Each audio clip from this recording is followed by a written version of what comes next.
Ok, donc actuellement nous allons faire du... On va faire tout ce on appelle par un PBGP, un PBGP, pour faire en sorte de faire communiquer euh, le VRF Red et le VRF Blue. Donc on va faire du MPBGP. Donc premièrement, je vais commencer par ce routeur là. Ce routeur, je vais créer une route par défaut qui va pointer vers la 12.2. Ici, je vais faire une route par défaut qui va pointer vers la, euh, vers la 23.2. Donc, je commence avec les routes. Ici, je vais faire IP. Excusez-moi, conft. Les routes. IP route 0.0.0.0. Espace 0.0.0.0. Je pointe vers la 12.2. Bon, je peux mettre un name. Hein, voilà, name. Euh, ISP. Ça veut dire qu'il pointe vers ISP. Voilà.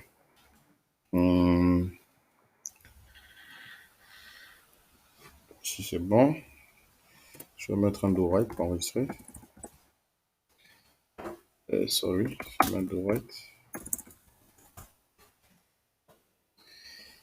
Ok, je vais passer par le routeur 3, donc la VRF Blue, côté routeur R3. Je mets exit. Je mets IP route.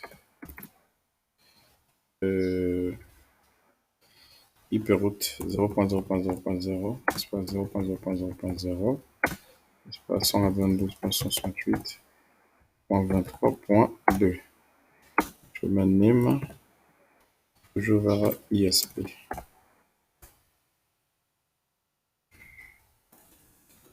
Je mets entrée, je mets droite. Ok, là je l'ai appliqué. Maintenant, revenons un peu voir le fichier qui est là. Je vous montre qu'est-ce qui se passe normalement. Donc, un PBGP, c'est quoi? Voyons comment nous pouvons obtenir une connectivité entre les VRF en utilisant un PBGP. Un PBGP, c'est à peu près la même chose que MPLS, VPN, PE et CE, mais sans MPLS. Nous utiliserons MPLS, MPBGP pour redistribuer les routes d'un VRF à un autre. Pour démontrer cela, je vais redistribuer les routes statiques que je vais créer sur les routeurs ISP d'un PGP. Bien sûr, vous pouvez également aussi utiliser un protocole de routage comme OSPF ou EGRP entre FAI et les routeurs des clients. D'accord? Actuellement, nous, on va utiliser le routage statique. Prochainement, je vais vous montrer comment utiliser le routage OSPF ou bien EGRP. Et on va faire la redistribution.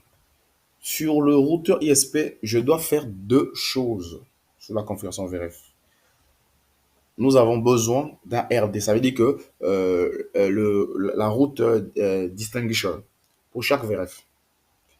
D'accord? Nous avons besoin d'un RT. Donc, ça veut dire qu'un route target et exportant et important nos itinéraires. Voilà. Donc, voici ce que nous allons faire. Donc, VRF Red utilisera Red 1.1 et VRF Blue utilisera RD 3.3. Les routes de VRF Red seront exportées en RT 1.1 et les routes VRF Blue seront exportées en RT 3.3. D'accord? Donc, je vais commencer déjà. Là, j'ai fini avec les deux routeurs. Les deux routeurs qui sont de part et d'autre. Parce que l'objectif, c'est quoi? C'est que l'adresse loopback ici doit communiquer avec l'adresse loopback qui est là. Et là, quand on a fait un test, on n'a pas pu se communiquer. Ça veut dire quoi? Je veux lancer un truc depuis ici. Je vais exit.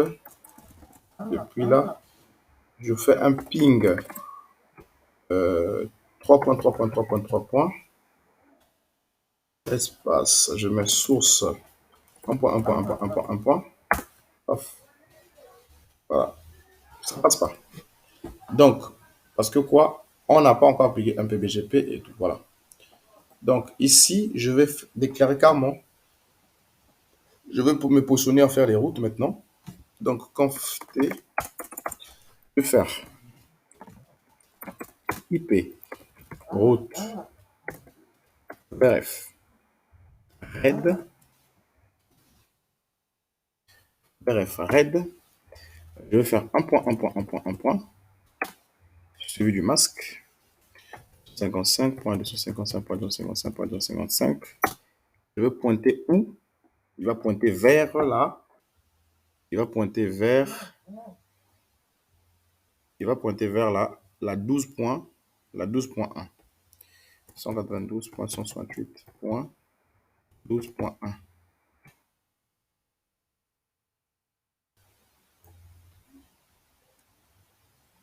Je vais mettre M R1. Je mets entrée. Je fais la même chose.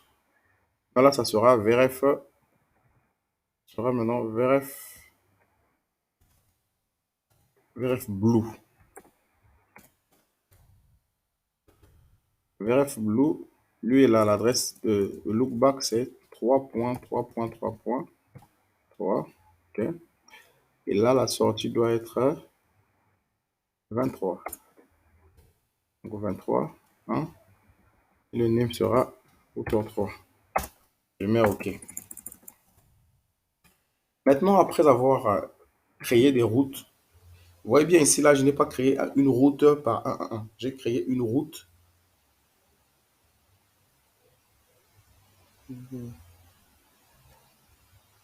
J'ai créé une route.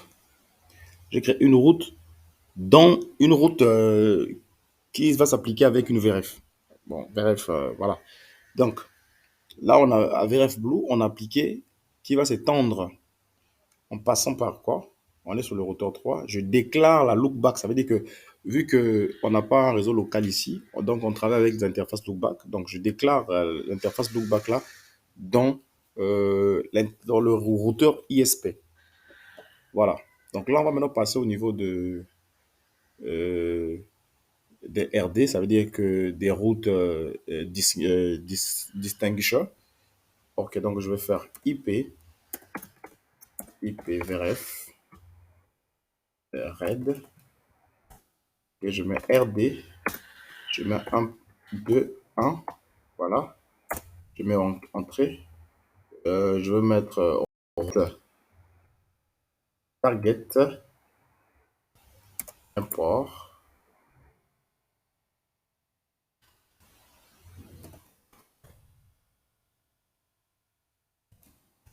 target,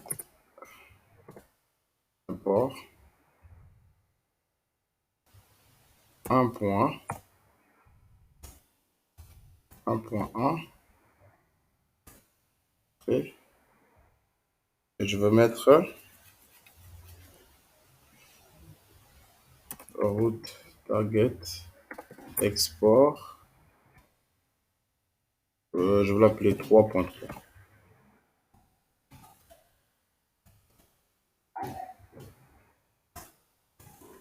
3.3. À exporter, il a créé un itinéraire aussi du VRF, du VRF Blue qui vient avec le RD.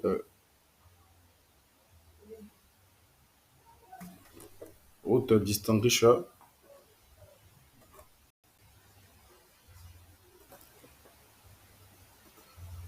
Ok, donc nous sommes sur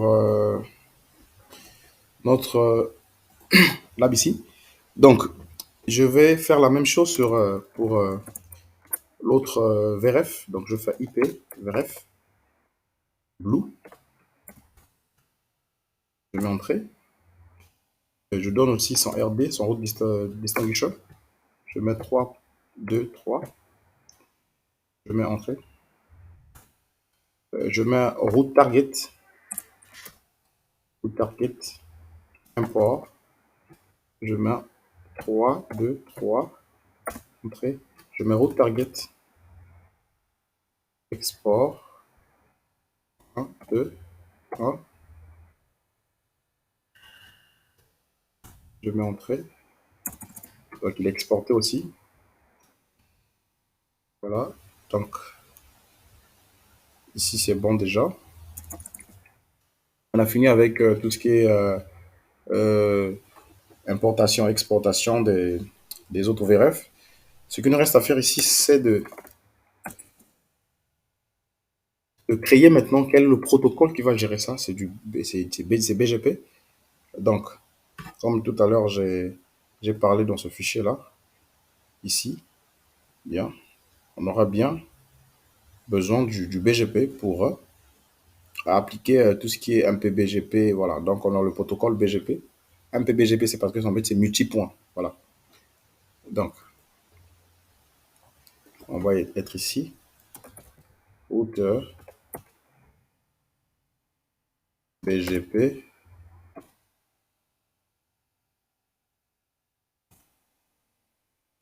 Excusez-moi. Je mets 2. Entrée. Je vais dire route. Je mets BGP. Routeur. ID. Je peux mettre 2 points, 2 points, 2 points, 2 points. Ça, je donne l'idée de notre processus de BGP. Ça veut dire que on met du BGP, mais on doit vraiment voir sous forme d'identification BGP. Donc, c'est pas le processus, mais c'est l'identification qui nous permet d'avoir une identification au niveau de notre routeur. Je valide. Qu'est-ce que là je fais? Je dois passer maintenant par faire la communication entre mes VRF. Donc là, je vais appliquer les commandes address family, voilà, tout ce que vous connaissez. Address family, je mets IP, IPv4, je mets VRF, RAID, VRF RAID, je mets entrée. Je fais la redistribution de tout ce qui est statique au niveau de la VRF RAID. Donc statique, voilà, il va prendre. Je vais faire aussi tout ce qui est connecté. Donc redistribue-moi tout ce qui est connecté. Voilà. Connect, entrée. Donc je fais encore adresse, je fais exit, je vais revenir, je fais exit. Je fais encore adresse, voilà. Adresse family IPv4. Je mets VRF blue, entrée, redistribute, statique, je mets entrée, redistribute, connect. Voilà. Là, je pense que tout est fait. J'ai redistribué tout ce qui est statique et redistribué tout ce qui est connecté. Donc là, je peux enregistrer la conf. Je fais do write. Do write. Je fais exit. Je fais exit. Je fais exit. Je fais IP route.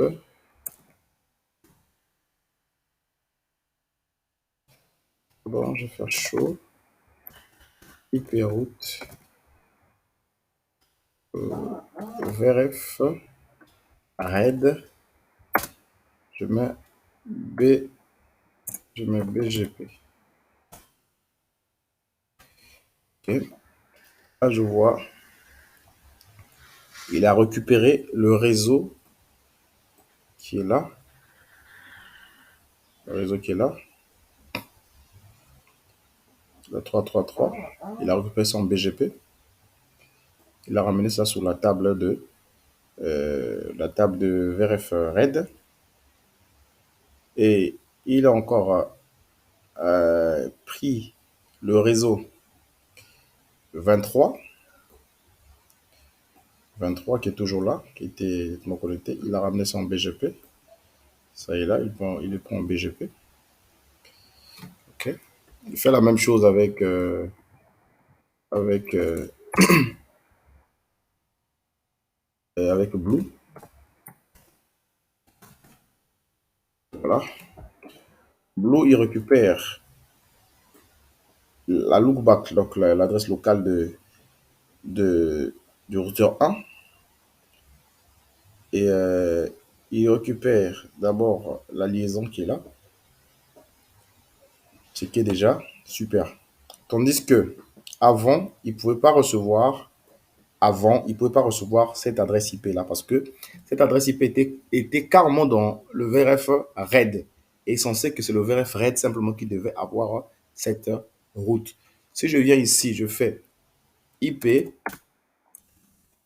IP route VRF, seulement show, je vais mettre show IP route VRF VRF, je mets RAID, voilà la table de routage. Et voilà. Ici, quand je fais show IP route VRF RAID, vous allez voir que j'ai le réseau 1212 qui est normal parce que c'est carrément dans le VRF là, qui est là, normal. OK, et qui est directement connecté aussi. Voilà. Et j'ai une route statique, d'accord, qui est là, ce qui est déjà bien, de lui-même vers ici, ce qui est normal. Et je reçois le réseau 3.3.3 qui rejoint de loin en passant par la 23.1, carrément sa propre sortie. Donc, 23.0, voilà. Donc, ça passe bien. Il reçoit toutes les routes. Je vois les routes de l'autre VRF, Blue. Et voilà, le il reçoit bien. Il reçoit bien. On va appliquer maintenant une commande qui va permettre de résumer tout. Show IP route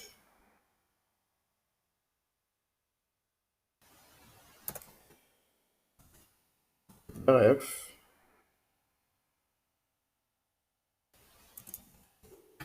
Bon, on va récupérer cette commande-là ici. C'est une commande de vérification globale. Hein. Excusez-moi. Ça est là. On va le prendre. Et qu'on réfléchisse beaucoup cette commande-là. On va le prendre rapidement. Voilà. Voilà.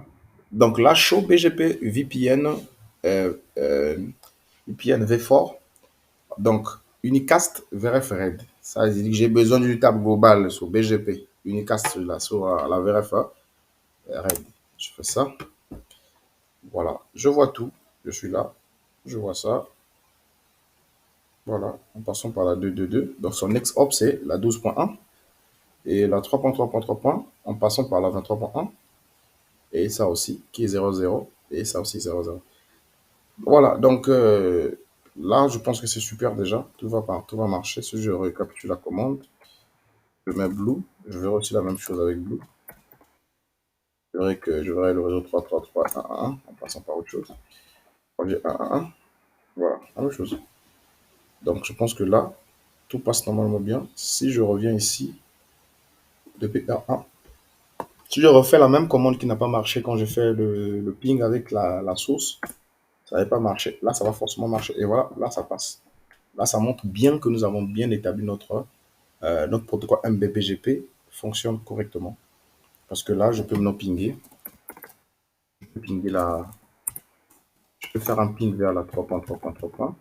Ça va marcher. Voilà, super. Et pareil avec le routeur 2 aussi, le routeur 3. Il peut faire, le routeur 3 peut faire un ping, ping, looping, vers la 1.1.1. Voilà, ça va marcher. À ce moment-là, car mon MPBGP fonctionne, on peut faire on peut faire un ping 1.1.1. Je mets source, je mets 3.3.3. Voilà, ça va marcher. Bon, c'était la communication inter-VRF. que je vous ai montré aujourd'hui avec le protocole MPBGP. Donc, on a fait la fuite du VRF Lite. Donc là, on a fait du VRF Lite parce que on n'a pas eu à appliquer du MPLS. Voilà. Là, on devait parler carrément du VRF, plutôt VRF normal. Mais là, quand on n'applique pas du MPLS, c'est du VRF Lite. Donc, on a fait les VRF Lite. Donc, merci de comprendre le cours. Si vous avez des soucis au niveau de tout ce qui est architecture ou bien configuration, n'hésitez pas à m'écrire. N'hésitez pas à m'écrire. N'hésitez pas à laisser des commentaires. Je serai ravi toujours à vous répondre pour vous aider dans votre carrière. Et on se retrouve au prochain jour avec d'autres compétences. Je vous remercie, c'est Quentin Mavungu, votre administrateur réseau et sécurité informatique. Au revoir.